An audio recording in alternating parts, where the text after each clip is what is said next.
సంస్కృతి సంప్రదాయాల గురించి తెలియజేస్తా ఉంటే 2-3 రాష్ట్రాలకు చెందినటువంటి ప్రతినిధులు మీ రాష్ట్రానికి రాజధాని లేదంట కదా అని ఎగతాళి చేసినటువంటి పరిస్థితి ఆ రోజు నేను ఎంతో బాధపడ్డాను, నాకు ఎంతో బాధ అనిపించింది.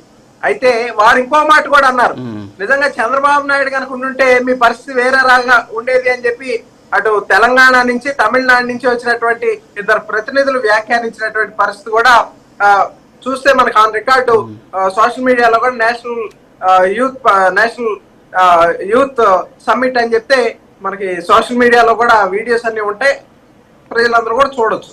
అయితే ఇక్కడ అటువంటి పరిస్థితి నుంచి నేడు అమరావతి మా రాజధాని అని గర్వంగా చెప్పుకునే పరిస్థితి దాకా తీసుకొచ్చారంటే అది కేవలం ఎన్డీఏ ప్రభుత్వం యొక్క దార్శనికత, ఎన్డీఏ ప్రభుత్వం యొక్క చిత్తశుద్ధి అని కూడా ఈ సందర్భంగా నేను తెలియజేస్తా ఉన్నాను. అదే విధంగా ఈ నిర్మాణాల వ్యయానికి సంబంధించి అంటే వీళ్ళేమో రిషికొండ ప్యాలెస్ ఆంధ్ర ప్రజల దురదృష్టం కొద్దీ ఒకవేళ జగన్మోహన్ రెడ్డి గారు మన అధికారంలోకి వచ్చిందంటే జగన్మోహన్ రెడ్డి గారు ఇప్పుడు దర్శత్ గారు ఒకటి ఇక్కడ దర్శత్ ఒక్క విషయం చెప్పండి.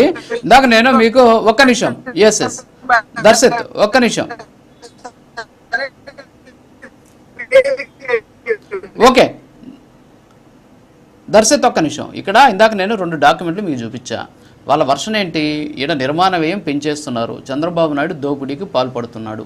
సో అలాగే అమరావతిది చూపించాను, ఋషికొండది చూపించాను. ఇదేమి నేను దాచిపెట్టింది కాదు, నేను తయారు చేసింది కాదు, మీ కళ్ళ ముందు ఉన్నటువంటి డాక్యుమెంట్ అది. సో ఇది చూశారు మీరు, దీని మీద మీ కామెంట్ ఏంటి అసలు? మొన్న జగన్మోహన్ రెడ్డి గారు కనుక అధికారంలోకి వచ్చిందంటే ఆయన విలాసాలకి రిషికొండ ప్యాలెస్ అనేది వేదిక అయ్యేది. అంటే ఆయనకి సంబంధించినటువంటి అత్యాధునికమైనటువంటి కమోడ్లు, ఏది టాయిలెట్ కూడా సీవ్యూతో ఉండాలని డిజైన్ చేసుకున్నటువంటి పరిస్థితి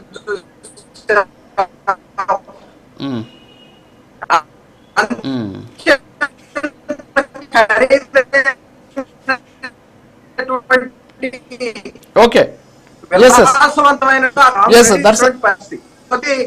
వీళ్ళ వ్యక్తిగత కోరికలు తీర్చుకోవడానికేమో 30,000 రూపాయలు పర్ ఎస్ఎఫ్టీ వీళ్ళు వెచ్చించవచ్చు, కానీ రాష్ట్ర రాజధానికి సుమారు ఎస్ఎఫ్టీ 7,000 కోట్లు వెచ్చిస్తే వీళ్ళకి నచ్చదు.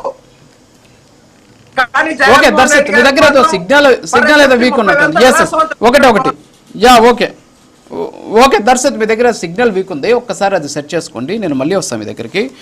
యా భవానీ శంకర్ గారు, ఇంతకుముందు నేను చూపించా కొన్ని డాక్యుమెంట్స్, ఏదైతే నిన్న మిథున్ రెడ్డి గారు కూడా మాట్లాడారు. మిథున్ రెడ్డి గారు మాట్లాడుతూ పార్లమెంట్లో ఆయన చేసినటువంటి వ్యాఖ్యలు ఏంటి అంటే, ఇందులో ఒక ఢిల్లీలో ఫర్ స్క్వేర్ ఫీట్కి 4,000 ఖర్చు అవుతుంటే అమరావతిలో ఫర్ స్క్వేర్ ఫీట్ నిర్మాణానికి 14,000 రూపాయలు ఖర్చు చేస్తున్నారు అని చెప్పేసి ఆయన మాట్లాడినటువంటి పరిస్థితి. అది వైఎస్ఆర్ కాంగ్రెస్ పార్టీ సోషల్ మీడియాలో కూడా మనం చూస్తూ ఉన్నాం. సో నేను ఇప్పుడు ఒక డాక్యుమెంట్ మీకు చూపించా, ఇది జివో ఇచ్చింది, ఇది జివోలో చాలా స్పష్టంగా ఉంది.